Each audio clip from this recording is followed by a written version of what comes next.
Талджопа вытащил очередную партию там фотографий Варвары Бубновой, и я их тоже взял помыть, положил там под пресс, то есть я с фотографией давно занимаюсь, и вот как-то взял на себя такую ответственность. Фотографии картин, полотен? Из ее, нет, фотографии ее самой, личный архив, там с Мариной Эшба, японского периода, там даже одна фотография, она же была там больше десятка лет жила в Японии, в Нагасаки, как раз город, который пострадал от атомного взрыва, то фотографии там уцелели как-то.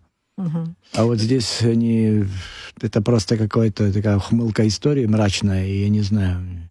Я это мыл, и вот это в копоти, все, это просто очень тяжело на это смотреть психологически. Но надо пока оценить ущерб, то есть чего... Есть вещи, которые безвозвратно ушли, мы их потеряли, это прежде всего чачбовские работы.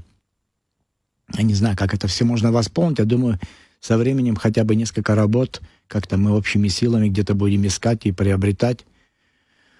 И там, ну, я даже не знаю, там столько имен и столько потерь у нас. Например, Бубновую, я думаю, можно будет что-то. И у меня тоже какие-то акварели есть, я готов подарить.